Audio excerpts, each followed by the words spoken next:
Tu chamou teu pai de ou de pastor? Eu tô falando pastor aqui agora porque... É isso que eu tô... Não, eu tô falando aqui pastor porque... É o papai. Pastor. Não. Não, eu tô falando pastor porque foi uma coisa mesmo que eu levei da parte Rapidinho, pastoral. inclusive, um abraço, né? Um abraço, pastor Seu Elias. pastor, Amamos meu você, meu amigo, meu pastor. pai. Um beijo!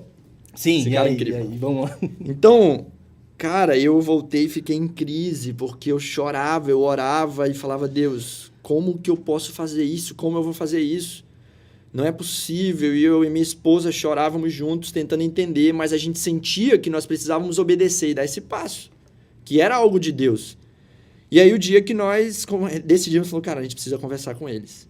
Cara, foi muito tenso, assim, de pensar em conversar. Aí sim, com o meu pai. Pensar, cara, como que eu falo pro meu pai, que é meu pastor, que Deus tá me direcionando a sair dali para viver um novo tempo. E eu coloco, eu já falei para algumas pessoas, eu coloco isso na prateleira ali, depois do dia que eu conversei com o pai da minha esposa para casar, acho que é a segunda coisa mais tensa. Nossa. E, cara, eu sentei, eu conversei com eles, foi uma conversa um tanto quanto difícil ali, porque foi difícil de entender. Mas eu me lembro que o meu pai entendeu e minha mãe falou, cara, eu já esperava que isso fosse acontecer um dia, porque eu sei que Deus tem algo para você grande, Deus tem algo grande na tua vida e não se limita somente ao que você tem para viver agora aqui. É algo maior. E quando ela falou aquilo, eu senti paz no coração. Eu falei, cara, glória a Deus. Deus está confirmando. E aí, cara, muitas coisas foram confirmando. Você é parte disso, né? Você entendeu um pouco disso, você também.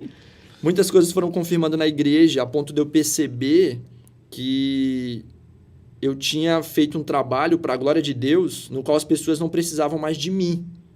Não precisavam do Luiz, do pastor Timóteo, não.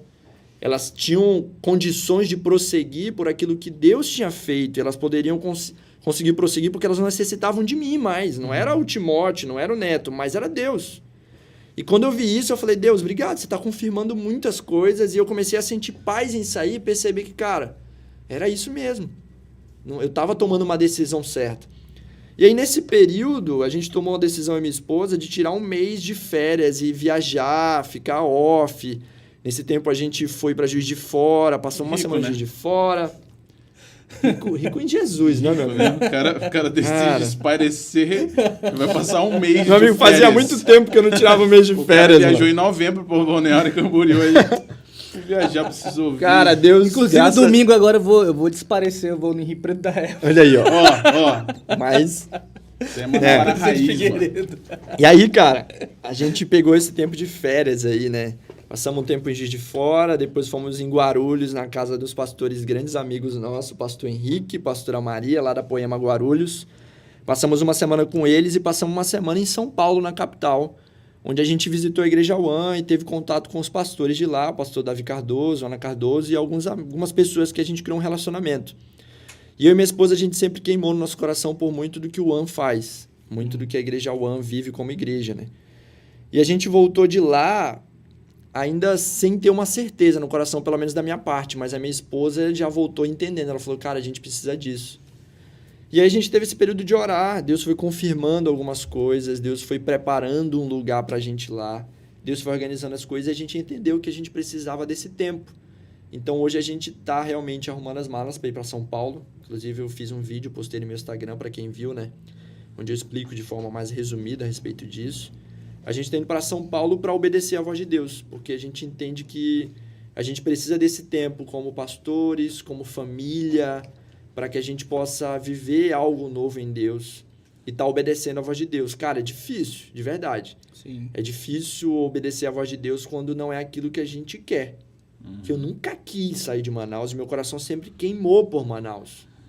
Mas a gente precisa obedecer a Deus, né? A vontade de Deus é muito maior do que a nossa.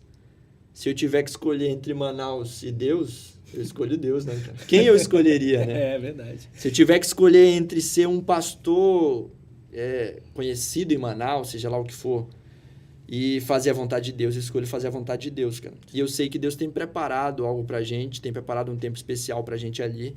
E a gente tá indo, cara, feliz no que Deus tá fazendo e obedecer à voz de Deus, né? Assim como Abraão, ele saiu da terra dele e ele não sabia pra onde ia. Nós obedecemos à voz de Deus, nós desligamos do lugar onde a gente estava sem saber pra onde ia.